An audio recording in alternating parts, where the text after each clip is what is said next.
Jealousy can be an incredibly dangerous emotion.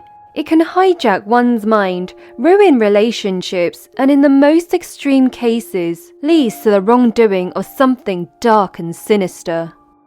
On the 6th of January 2016, Mirna Salihin and her friend Hani went to a busy coffee shop called Cafe Olivier, which was located in Jakarta Grand Indonesia Mall, to meet her friend from university, Jessica Wongso.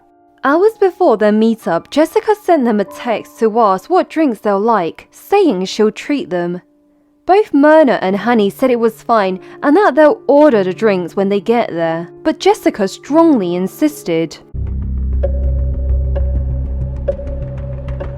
They were due to meet at 5 p.m, but oddly, Jessica arrived at 3:30 p.m, 1.5 hours early. It's rare for a friend to arrive 10 minutes early, let alone 1.5 hours. So was Jessica planning to do something?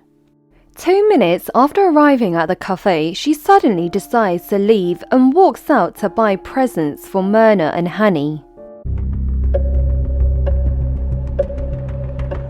Jessica can be seen entering the cafe at 4:14 p.m. with 3 bags in her hand, to include a bottle of liquid soap in each of them.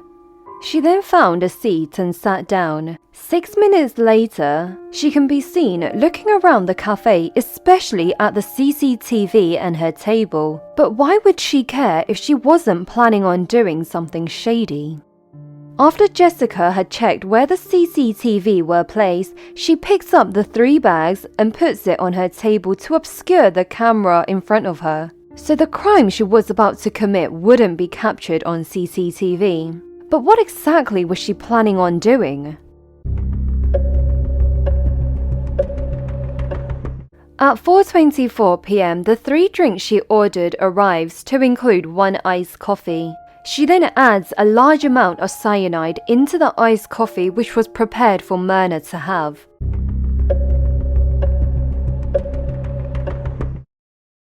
"52 minutes later, at 5:16 p.m, Mirna and Hani then enters the cafe. They walk towards table 54 where Jessica was sat. Almost immediately after Mirna sat down, she takes a sip of her iced coffee. Seconds later, she can be seen flapping her hands, moving her body left and right. Her head then goes backwards and she loses consciousness. This frightened the customers nearby and the staff quickly came to assist. Jessica then asked the manager what they put into the coffee that made Mirna collapse. Upon hearing this, the manager got suspicious, because why was Jessica so sure there was something wrong with the drink and Mirna didn't just collapse from a natural cause? Luckily, because of what Jessica said, the manager saved the drink, which was later examined and confirmed to include a lethal dose of cyanide. On the other hand, Mirna was rushed to the hospital, but unfortunately she didn't make it and passed away at 6 p.m. Now, the question is, who was Mirna Salihin and why did Jessica Wongso poison her? Mirna Salihin was born on the 30th of March 1988, along with her twin sister named Sandy, in Jakarta, Indonesia. She was the daughter of a very wealthy businessman and had a happy childhood. As she was interested in design, she would go on to study that in Billy Blue College of Design, which is part of Torrens University in Sydney, Australia. Therefore, in 2007, she started her degree. Mirna was very bubbly and friendly towards others. Being an international student, she wanted to find other students who were from Indonesia to become friends with. Eventually, she made friends with Jessica Wongso and Hani Boone. They would regularly hang out, and given the amazing weather in Sydney, they would enjoy both the nightlife and sunshine. After studying for 4 exhausting years, they finally graduated in 2011. After graduation, they went their own separate ways. Mirna and Hani went back to Indonesia, while Jessica stayed in Australia to become a permanent resident there. 3 years later, after graduation in 2014, Mirna visited Sydney in Australia. She decided to meet up with Jessica, and they went to a restaurant. Initially, things were going fine, but when Jessica's relationship was brought up in the conversation, being the blunt and honest person Mirna was, she told her to break up with her boyfriend. The harsh yet truthful words enraged Jessica, and halfway through the meal, she rushed out of the restaurant, leaving Mirna to pay for the bills. From that point onwards, Mirna was scared to meet Jessica alone, afraid she would do something sinister to her, because Jessica gave off some weird and dangerous vibes. The innocent confrontation by Mirna unfortunately resulted in deep hatred from Jessica. Just to give you some background information on Jessica is that she too was from a wealthy family, however fell into depression after graduation. She tried on several occasions to end her life and was hospitalized for 5 times. In 2015, she turned to alcohol as a way to escape reality and soon became an alcoholic. On the 22nd of August 2015, she was drinking as usual, but decided to drive back home, which was a bad idea. At 2:20 in the morning, she lost control of the car and crashed into a nursing home as a result of drink driving. She was then taken to the Royal Prince Alfred Hospital, and although she survived, but she sustained 2 cracked ribs and injury to her chest. Luckily, no one in the nursing home was hurt, but this incident frightened them. Jessica, on the other hand, was given a fine. Although she made a full physical recovery, the collision made her feel embarrassed in front of family and friends. And to make matters worse, she lost her job as a graphic designer a few months later on the 1st of December 2015. Things weren't looking great for Jessica, and she soon became insanely jealous of her once best friend Mirna after she learned how well and bright her life looks in comparison to her own.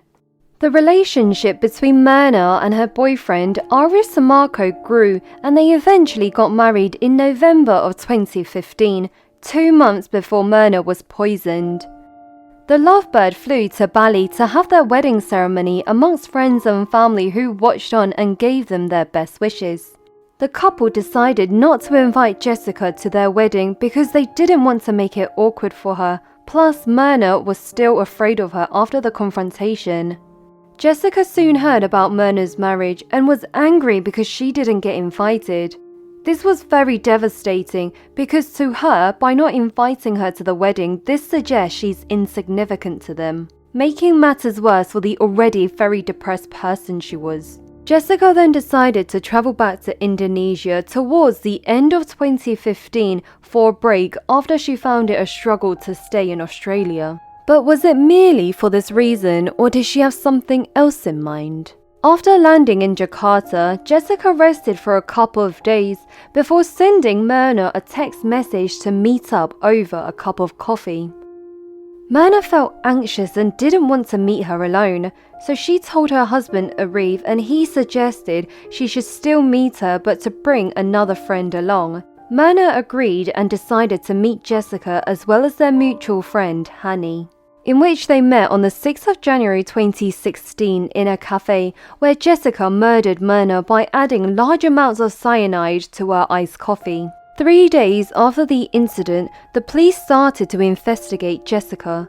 On the other hand, an autopsy was conducted on the 10th of January and they found cyanide in Mirna's stomach as well as evidence of bleeding.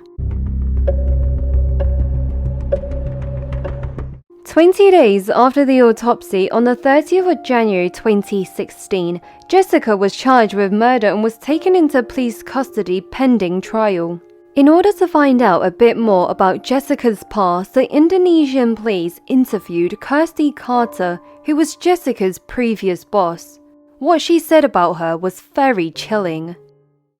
I've observed her for the past 8 months, and from her attitude, hatred, and nature of her craziness, I have no doubt that she is capable of hurting or killing another person. She said, "I want to go home. They're treating me like I killed someone. If I wanted to kill someone, I'd know exactly the right dose." Jessica threatened me by saying, "You have to die, and your mum should die too." The trial began on the 15th of June and it was also broadcasted live, making headlines in several different countries. Jessica denied the allegations and her lawyer, Yudi Wibowo, argued that cyanide was not found in any other parts of her body apart from the stomach. Can you explain the cyanide in the drink? Do you think? I have no idea. Did you put it there? No, of course not. Okay, well, I hope your trial is a fair one. Right, thank you. Thank you. Regardless of their argument, the judge found Jessica to be guilty and she was sentenced to 20 years on the 27th of October 2016. Leave your thoughts down below and thank you so much for watching. Please do support our channel by giving us a like and share our videos to any groups you might be in or friends. It will help us out a lot. Click here to watch another video and please do stay safe and stay alert and I'll see you in the next one. Bye for now.